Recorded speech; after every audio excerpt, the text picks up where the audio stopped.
로마서 4장 25절을 다 함께 하시겠습니다.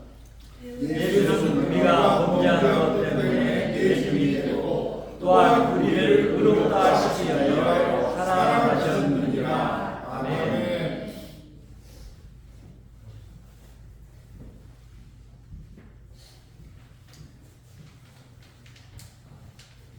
제가 우리 집사람을 만났을 때 사실 처음 보게 된 장면은 우리 집사람의 뒷모습이었어요. 그런데 그 뒷모습에 엄청난 충격을 받았어요. 그리고는 그 충격은 그냥 단순한 충격이 아니라 하나님이 저에게 주시는 사인이었어요. 그 사람이 네 아내다 라고 하는 사인이죠. 그래서 뒷모습 보고 안에서 사실 우리 집사람 결혼을 했는데 이 결혼을 해서 결혼의 삶을 산다는 것이 이게 보통 문제가 아니더라고요. 여러분도 다 아시겠지만 가장 우리의 결혼을 대입하면서 생각해 볼 때 우리가 예수를 믿지만 서로 부딪히면서 살아갈 수밖에 없는 그런 모습이 있는 것은 남자와 여자가 다르다는 사실이었어요. 남자가 여자가 다르다는 것은 단지 모습만 다르다가 아니고 어떤 다름이냐면 여자들은 감성이 풍부하다. 남자는 더 이성적이에요. 그래서 모든 것을 바라보고 생각해내는 틀이 남자는 이성이고 여자는 먼저 감정이 작은 거예요. 그러니까 감정과 이성을 대면을 했을 때 어떤 일이 발생하냐면 한 문제를 놓고 생각할 때 여자들은 그 감정에 동의를 해주었을 때 그 마음속에 갇혀져 있는 것들이고 그것들이 이해가 돼서 그 다음 이성적으로 납득이 되어지는 거더라고요. 근데 남자는 그렇지 않아요. 그 어떤 문제를 가지고 이성적으로 먼저 판단을 해요. 그렇기 때문에 꼭 굳이 내가 잘못한 문제에 대해서 잘못했다고 사과하면 되지 그것을 낱낱이 얘기하고 그것에 대해서 나누어서 이렇기 때문에 내가 잘못했다 이렇게 할 필요가 있는가? 라고 하는 것이고 또한 잘못한 사건에 대해서 여자는 그것이 마음에 흡족하게 이 상대방이 그러니까 곧 감정에 흡족하게 용서함을 구하지 않았으면 그것을 그대로 계속 가지고 있는 거예요. 해결이 안 된다고. 근데 이런 부분의 모습을 생각을 해볼 때 우리는 오늘 본문이 그런 것에 필요한 놀라운 하나님이 우리를 전도하시는 한 모습이 들어있어요. 그리고 하나님이 어떻게 이 전도의 무기인 이 복음을 우리 안에 녹아지게 만드시고 그리고 우리의 그런 관계들을 회복하시는지 하는가라는 것에 우리는 그 초점이 있다는 것을 생각을 해야 돼요.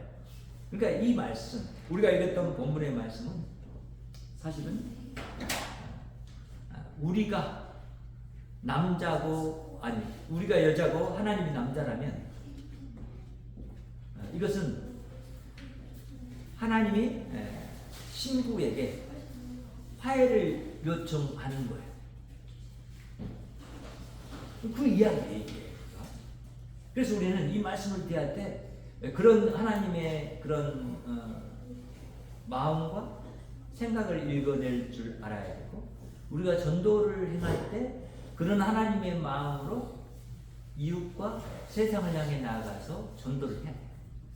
이것이 우리에게 주어진 예수 그리스도라는 놀라운 복음인데 이 복음이 우리 안에서 우리가 정말 그렇게 믿고 그 믿는다는 것이 이름만 믿는 것이 아니라 예수님의 전체적인 전인격적인 모든 것을 다 믿는다는 얘기가 되는 것이고 그분이 다른 사람을 상대하는 방법 그분이 오셔서 죄인에게 어떻게 화해를 신청하시는지 어떻게 그것을 이루시는지 이런 모습들을 보면서 우리가 이제 세상 사람들 향해서 나아가서 그들을 전도한다는 것이 그런 것이구나 라고 하는 것을 알고 행하는 것이라는 것을 깨닫게 돼요.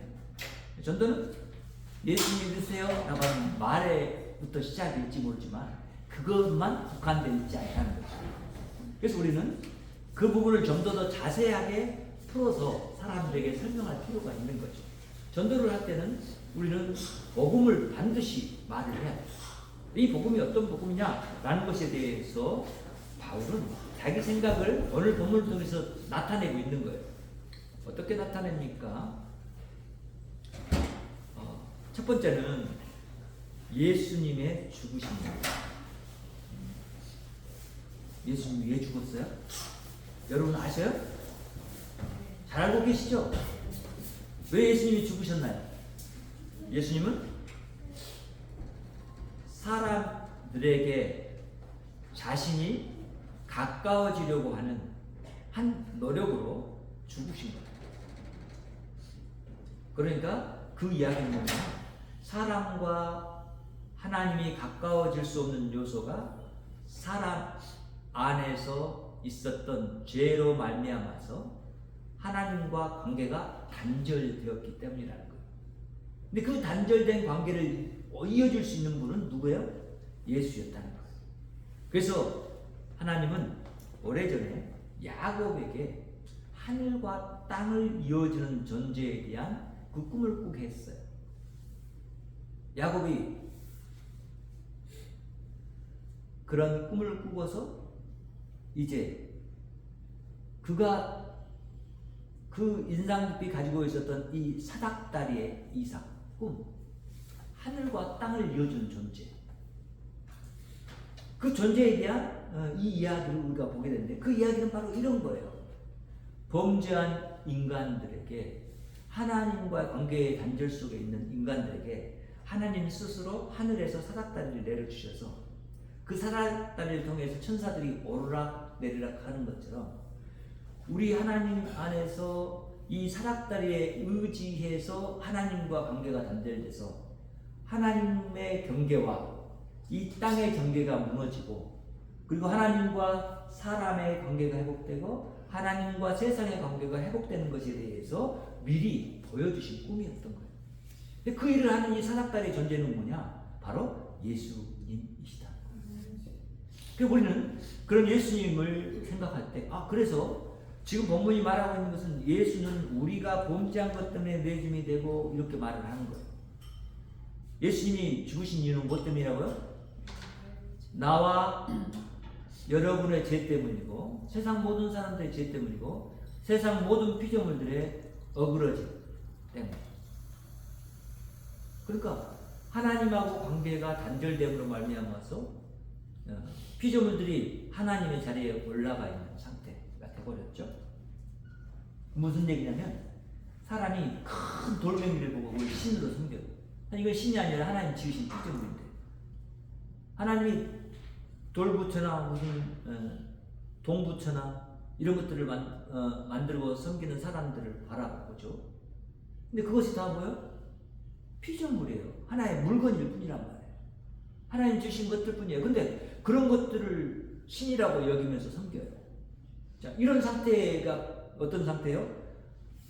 오늘도 우리가 성경 공부에서 이사야서 1장에 나와 있는 말씀들을 보면서 동일한 내용이 나와 있는데, 이스라엘 백성들이 패망하는 이유가 하나님을 자기들 마음 안에 두기를 싫어했기 때문에,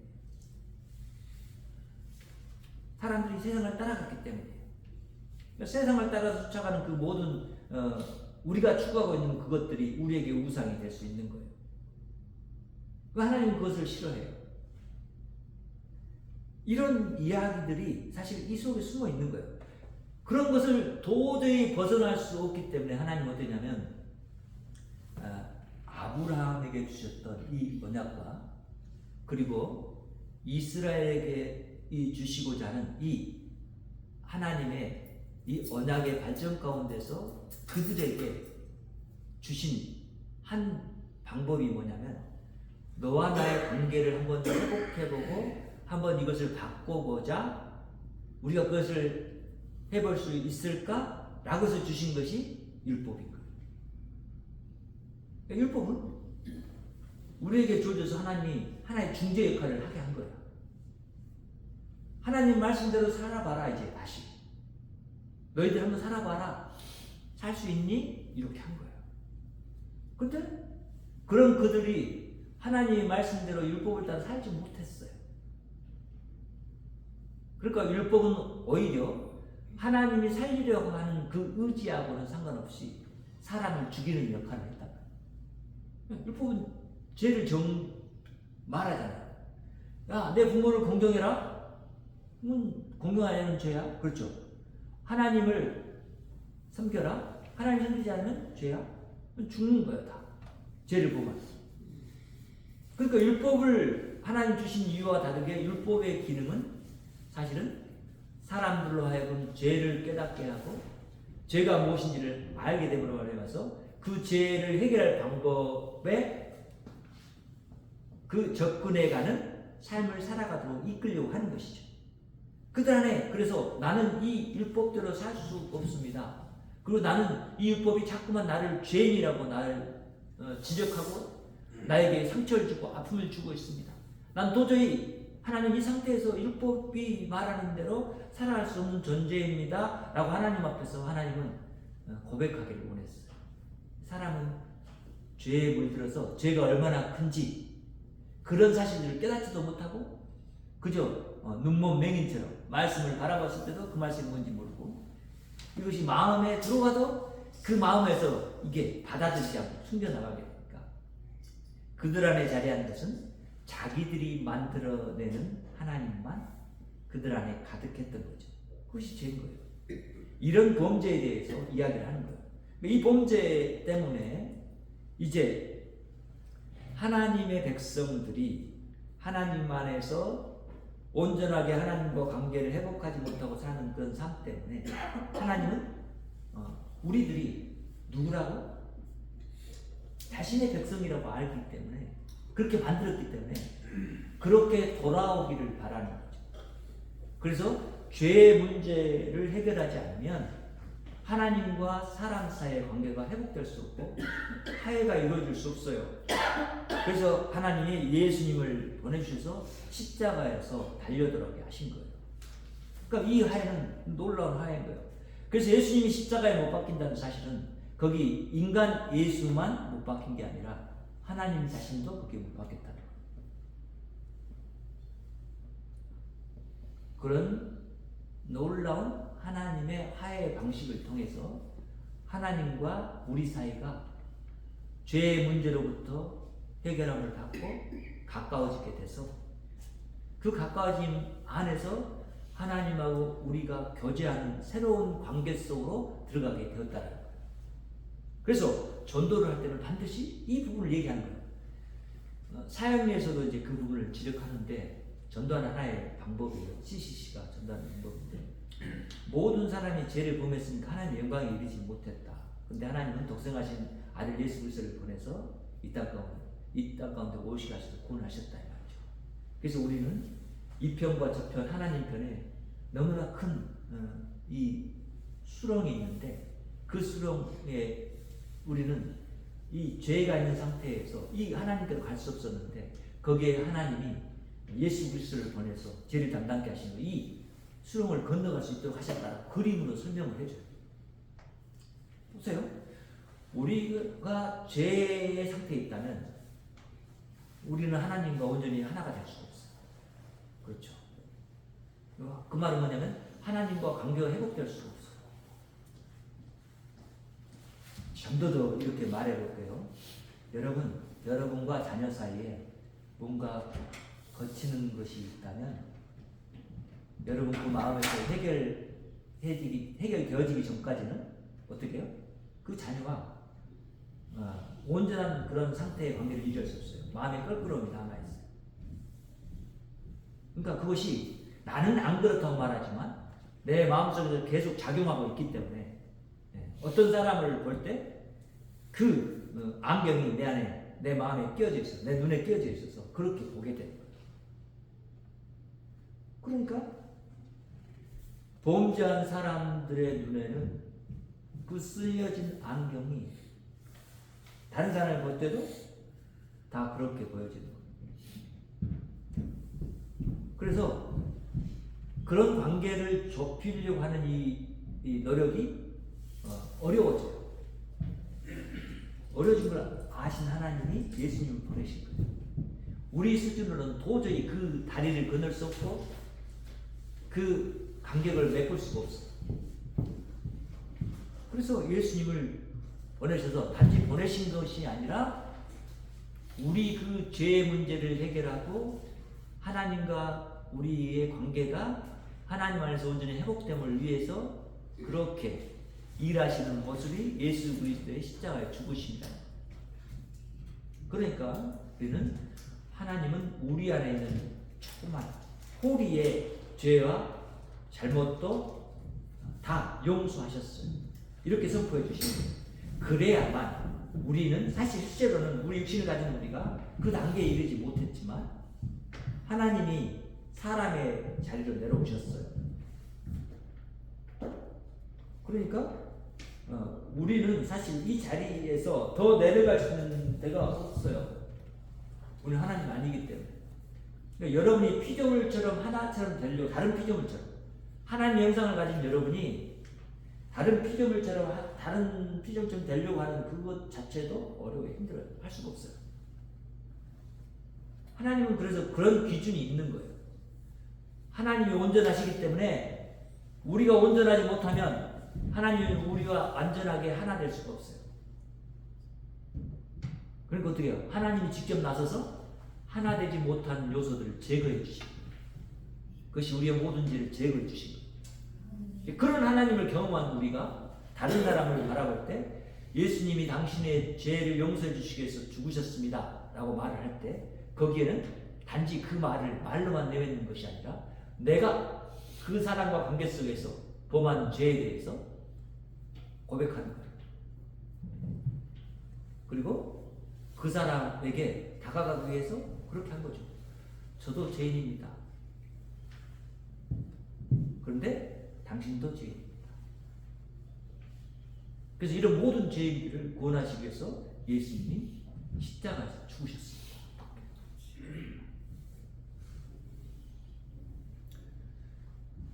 그래서 전도에 분명히 무기가 되는 것은 이런 말이에요.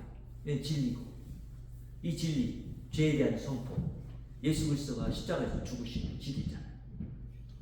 그것이 능력이 있어서 우리를 살린다는 이 진리가 선포되어질 때 사실 거기에는 영적인 자금이 있게 되는 거죠. 성령 하나님 진리가 없어 그들 안에서 역사하게 되는 거예요. 그걸 받아들일 수 있는 사람은 받아들여서 다시 자신이 죄인이라는 것을 깨닫게 되고 지금까지 잠에서 이제 깨어날 수 있게 되는 대로 나아가게 돼요. 예수님이 전도를 위해서 사실 죽으셔서 십자가에 죽으셔서 죽음으로 끝났다면 우리는 예수님이 우리 죄를 용서해 주시고 그 다음에 그럼 죄를 용서해 주시고 뭐 하려고? 우리가 어떻게 되지? 죄 용서 받으면? 이런 것에 대한 답이 얻을 수 없었을 거예요. 근데 예수님이 뭐 했다고요? 실제로 부활하셨다. 예수님이 부활하시는 사건은 어떤 사건이에요? 모든 사람이 죽을 수밖에 없는데 사람은 다시 산다라는 소망을 주신 거예요. 왜 다시 사느냐? 왜 다시 사느냐? 하나님이 원래 그렇게 만들었기 때문에. 그런데 다시 살아난 사람들이 만약에 하나님과 온전히 하나 돼서 살지 못한다면 그것을 성경이 표현할 때 뭐예요? 지옥에서 영원토록 산다라는 거예요. 그 표현이. 그럼 하나님과 관계가 영원히 회복되지 않는 상태로 살아간다는 얘기예요. 하나님과 화해가 온전히 이루어지지 않는 상태로 영원히 살아간다는 거예요. 하나님이 만든 세상이 하나님 안에 있음에도 불구하고 그 하나님을 이제 알게 되죠. 부활하면 다 계신 것을. 그럼에도 불구하고 하나님을 하나님으로 여기지 못하고 살아가는 이 거짓된 삶이 자기 안에 가득하고 그것이 자기에게는 얼마나 큰 고통일까. 그걸 다 한 사람. 하나님이 계신 것을 보면서도 하나님이 계신 것을 이제 알면서도 그렇게 사는 삶이 얼마나 힘들까요? 저분이 내 아버지인데 내가 내 아버지가 아니라고 계속해서 부인하고 살아가는 그 삶이 얼마나 고통일까요? 뭐 지옥의 삶인 거죠. 그런 것 때문에 예수님은 이 땅 가운데서 그 죽음 이후에 있는 것이 부활인 것을 우리에게 나타나 보여주신 사건이다. 그러니까 율법은 나를 죽었다라고 선포하는 하나님의 말씀. 근데 그 죽음이 죽음으로 끝나지 않도록 우리에게 복음을 주신 거예요. 예수 그리스도를 주신 거예요. 예수 그리스도의 부활을 주신 거예요. 그래서 이 부활을 통해서 이루어진 사건이 뭐냐면 바로 이 모든 율법의 요구들이 다 예수님의 십자가 사건과 이 부활의 사건을 통해서 이루어졌다라고 하는 거예요. 하나님이 친히 자신의 말씀을 이뤘다는 거예요. 그리고는 죽음이 더 이상 죽음의 상태에 머무르지 않도록 강력한 표로 자신이 살아난 것을 보여주신 거예요. 그럼 그것을 보면서 우리도, 죄인인 우리도 그렇게 살아날 것이다라는 것을 믿게 하신 거예요. 살아있는 증거를 보여주신 거예요. 이것이 이제 우리를 의롭다 하시기 위해서 살아나셨다라고 하는 표현인 거예요. 누구를? 우리를. 우리. 죄인인 우리를 뭐 하신다고요? 의롭다 하신다. 율법은 계속해서 우리가 불의하다, 죄인이다라고 손짓을 했어요. 지적을 했어요. 그런데 지금 예수님은 우리를 의롭다 하시기 위해서 부활하셨다라고 말합니다. 그러면 예수님 안에서 우리는 이제 못한 사람이 됐다고? 의로운 사람이 되었다는 거예요. 불의한 사람이 아닌 의로운 사람. 죄인이 아닌 의인이 되었다는 거예요. 그래서 우리는 이것을 전도할 때 말해주는 거예요. 자, 우리는 죄의 문제를 해결할 수 없고 우리 죽음의 문제를 해결할 수 없어요. 그런데 하나님이 직접 이 부분의 문제를 해결해 주시러 이 땅에 오셨고 해결해 주셨어요.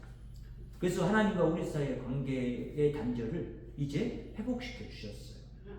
그래서 우리는 부활의 몸으로 하나님과 하나 될 수 있게 하셨어요. 그럼 하나님과 하나 되었기 때문에 이제 하나님과 관계가 회복되어졌고 우리는 온전한 화해가 이루어진 것을 알게 됩니다.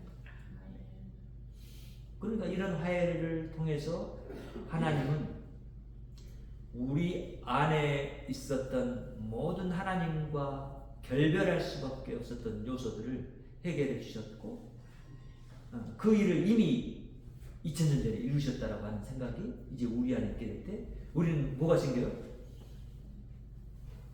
살아갈 자신감이 생기죠. 소망이 생기잖아요. 하나님 안에서 살려고 하는 그 의지가 생기잖아요. 여러분을 하나님이 예수 그리스도 안에서 뭐라고요? 의인이다 라고 말씀하십니다. 의인된 삶을 내가 진짜 살지 못하고 있는데도 불구하고 이런 나를 의인이라고 완전하게 인정해 주시는 하나님. 그분이 우리 하나님이시라는 거죠. 그래서 전도의 능력은 바로 부활에 있어요. 예수님의 부활에 있는 거예요. 이게 그래서 우리는 그걸 반드시 전해줘야 돼요. 알려줘야 돼요. 셋째는 전도의 무기가 되는 것이 바로 예수님과 함께 산다. 이 사실을 알게 될 때 우리 안에 있는 두려움을 없게 돼요. 하나님과 함께 사신다. 그 말의 의미가 뭐예요? 여러분이 삶이 외롭지 않을 수 있다는 얘기죠. 여러분의 삶이 가진 것이 없이 가난하더라도 풍성할 수 있다는 것이고 여러분 자신 스스로 불행하다고 얘기할지 모르지만 가장 큰 행복이 여러분 안에 있다는 얘기예요. 이 세상이 나한테 고통을 주고 힘든 일을 가져다 줬지만 그것이 아닌 평안과 기쁨이 내 안에 있다는 거예요. 이게 지금 영적이고 마음에 하나님의 말씀이 우리 안에 박혀 있어서 다시 얘기하면 예수님이 성령 하나님으로 내 안에 오셔서 나와 함께 계신 것이죠. 영이시니까. 그리고 이 하나님은 내가 하나님과 온전히 하나됨을 이루어 가도록 나를 날마다 주의 말씀으로 양육하시고 이끌어 가시고. 그래서 오늘 또 저 같은 사람이 필요한 것이고 주의 말씀을 주셔서 깨닫게 하시고 그리고 여러분과 나누게 하시고 하나님의 하나님 되심을 높일 수 있는 자리로 우리 함께 나아가도록 이끄신 거예요. 하나님 그런 분이에요. 그러니까 여러분 우리가 봅시다. 하나님이 함께 하신다는 이 사건 가운데서 우리는 그래요. 너무나 큰 은혜를 받았죠. 우리가 잘못을 살다가 할 수 있는데 하나님이 나와 함께 하셔. 그럼 하나님이 내 지은 잘못을 알까요? 모를까요? 아시죠. 내가 하나님 말씀대로 살아요. 사는 것을 알까요? 모를까요? 아시죠. 그렇죠? 근데 이런 우리를 하나님이 보시면서 우리와 함께 산다는 얘기는 나의 부족함이 있어도 나를 떠나지 않고 내 안에 계신다는 얘기고 내가 완전치 못해도 나를 기뻐하시면서 내 안에 사신다는 얘기예요. 무엇이 근거예요? 그렇습니다. 예수님의 죽음과 부활이 근거예요. 우리를 위해서 행한 놀라운 일인 거예요. 이 복음을 증거할 때 사람들이 그걸 정말 깨어서 듣고 그리고 이 능력 안에 이 은혜 안에서 살아가는 삶을 다시 시작할 수 있는 그런 강력한 소망의 메시지가 되는 거예요. 그래서 우리는 우리 하나님이 우리와 함께 하신다는 이 사건이 정말 얼마나 괴로울까, 얼마나 힘들까, 이 부분도 우리는 또 생각을 해봐야 돼. 그렇죠? 여러분들이 싫어하는 사람들 가운데 여러분이 살아. 여러분 견뎌낼 수 있어요? 근데 하나님은 그런 사실들 속에서 오래 참으신다는 하나님이에요. 그분이 그 오래 참아주심을 통해서 뭘 나타내요? 하나님의 사랑을 나타내요. 하나님의 생명을 나타내고 하나님과 우리가 연합됐다는 것을 나타내고 하나다라는 것을 나타내요. 그러니까 영체가 되면 이제 그 모든 하나님과 우리가 하나가 되는 그것을 우리는 정말로 이제 피부적으로 또는 이성적으로, 감정적으로, 인격적으로 다 알게 될 거예요. 이 부분에서 우리에게 이런 은혜를 주신 하나님이 얼마나 참 좋으신 하나님인지 우리 다시 한번 찬양했던 것처럼 고백하는 그런 우리의 모든 목소리가 돼야 되고 우리의 손길이 돼야 되고 우리의 마음이 돼야 된다는 것을 알고 우리 기쁨교회가 그래서 우리 안에 머물게 된 이 평안, 이 기쁨에 대해서 다시 한번 생각을 해보고 나에게 정말 말로만 생각으로만 충만한 것이 아니라 실제로 평안이 내 안에 머물러 있고 기쁨이 내 안에 머물러 있는 것을 알고 우리가 그 안에서 누리며 살아가는 삶을 이 땅 가운데 살아가는 자녀라는 것을 깨달아야 돼요. 그래서 우리는 사실 세상 속에서도 부러울 것이 없고 세상 가운데서 그 어떤 어려움이 와도 그것을 능히 이길만 할 수 있는 그런 하나님의 능력이 우리 안에 있다라는 것을 깨닫게 된 거예요. 이것을 우리 안에서 이루시기를 원하시고 이끌어 가시는 분이 사실 친히 우리를 전도하셨어요. 복음으로. 이게 우리도 이제는 전도할 때 반드시 뭘 해야 된다고요? 교회 갑시다가 아니고 예수 믿으세요 말해야 되는 거고 왜 예수를 믿어야 되는지 그 이유를 그렇게 말을 해줘야 돼요. 그럴 때 복음이 복음다워지고 그것이 입술의 고백만이 아니라 실제로 내가 그렇게 느끼고 아는 것을 삶으로 나타낼 때 나는 죽은 자가 아니야. 그래서 난 죽은 것을 더 이상 그 냄새라도 세상에 풍기고 싶지를 않아.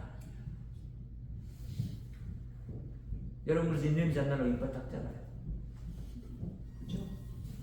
그런 것처럼 내 안에 계신 성령님이 나를 통해 더 능력으로 나타날 수 있도록 내가 나를 제어하고 그리고 능력 많으신 하나님이 나를 통해서 다른 사람에게 비춰줘서 그 사람들이 하나님을 알고 그들도 구원받고 하나님의 언약 백성으로 하나님 나라 안에서 영원토록 살기를 바라는 그 소망이 저와 여러분 안에서 끊이지 않기를 원하고 때를 얻든지 못 얻든지 예수 그리스도를 증거하는 이 삶이 지속되기를 바랍니다.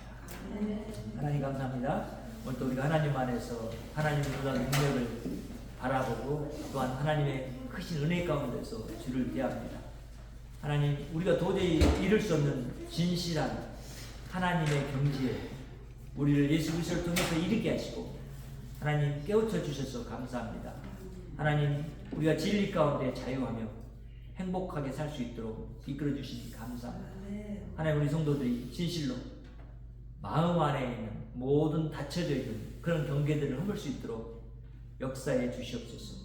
그래서 하나님 안에서 하나님이 주시는 평안과 기쁨이 넘치도록 역사해 주시옵소서. 우리 성도를 사랑해 주셔서 그 사랑이 우리 성도 안에 넘치기를 원합니다.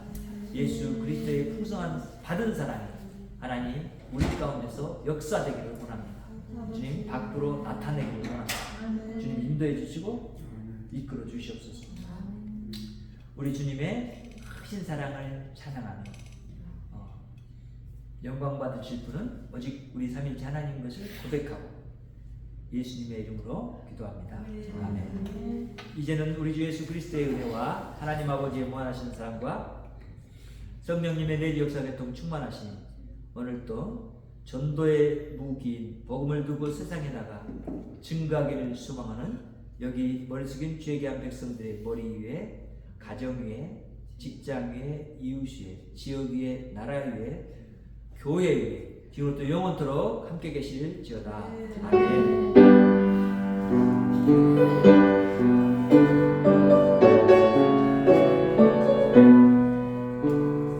강인의 주의 영광이 있으니 영광의 와 함께 가시니